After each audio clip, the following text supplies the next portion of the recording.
अपनी बात इस बात से शुरू करना चाहता हूँ, फेक न्यूज से, कि समीना इस कदर दुनिया में और पाकिस्तान में फेक न्यूज फैलने लगी है कि मैं आपको एक मिसाल देता हूँ कि जो साबिक निगरान वजीर आजम थे अनवारुल हक, उनके बारे में किसी ने फेक न्यूज चला दी है कि उनके कोटा पे कातिलाना हमला हो गया।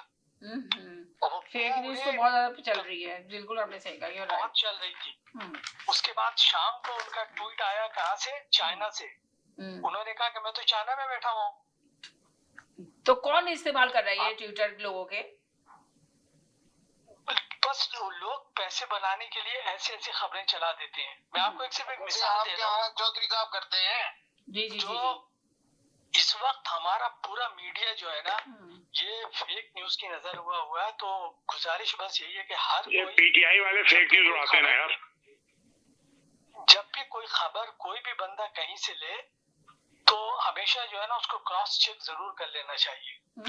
और सिर्फ सुन करके यूट्यूबर से या किसी से जगह पढ़ करके, खासकर यूट्यूबरों से जो पैसे बनाते हैं, जो डॉलर कमाते हैं, खाली उनसे सुन। मैं तो एक मिसाल दे रहा हूँ आपको, क्योंकि अनवारुल्लाह को इतने बड़े चीज नहीं थे, वो निगरान वजीर आजम थे, आपको सबको पता है। और वो कोयटा में है भी नहीं, वो चाइना में कोई कोर्स अटेंड कर रहा है या कोई सेमिनार वहाँ अटेंड कर रहा है, और उसके यहाँ पूरे मीडिया में खबर पहुंच गई कि उस पर कातिलाना हमला हो गया।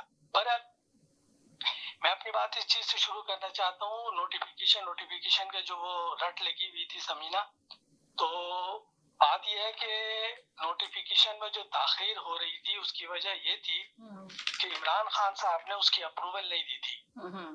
कल उनकी बहन जाकर के उनसे मिले हैं और उनको बताया। तो यानी कि आप ये कह रहे हैं कि एक मिनट हंसने की जरूरत नहीं है। मैं ये कह रही हूँ कि आप कह रहे हैं कि नोटिफिकेशन इसमें इसलिए ताखिर हो रही थी कि उनकी बहन उनकी इजाजत नहीं मिली थी। तो इमरान खान तो एक कैदी है जो आप लोगों ने कैदी करके डाला था, उसकी इजाजत की जरूरत थी इस नोटिफिकेशन के लिए? तो वो आपने उनकी इजाजत के बगैर क्या पत्ता हिलता है पाकिस्तान का? अच्छा, आपको लगता है ऐसा? आईएमएफ जो लोन देता है वो भी पहले इमरान खान से पूछता है फिर लोन देता है। ये पीटीआई वाले बोलते हैं, मैं नहीं बोल रहा हूँ। अच्छा, यानी कि आप ये पीटीआई वालों की बात कर रहे हैं? जी, मैं समझी शायद आप हकीकत में बात कर रहे हैं, तो मैं सरप्राइज हो गई एकदम। और अब जो है वो अनकरीब जो है 2-3 दिनों में नोटिफिकेशन होने के चांसेस हो गए। तो जो नोटिफिकेशन हम लोग कर रहे थे, अब सब लोग बेफिक्र हो जाए, बस नोटिफिकेशन अब हो जाएगा।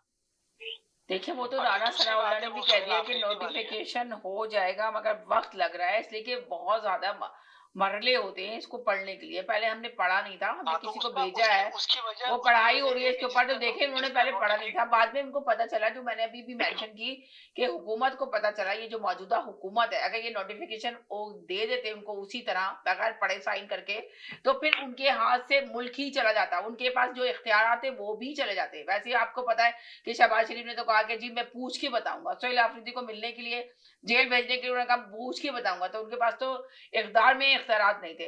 तो उन्होंने कहा कि अगर हम ये नोटिफिकेशन पे साइन कर देते तो हमारे पास जो थोड़ा बहुत इख्तियार था वो भी हमारे से छीन लिया जाता।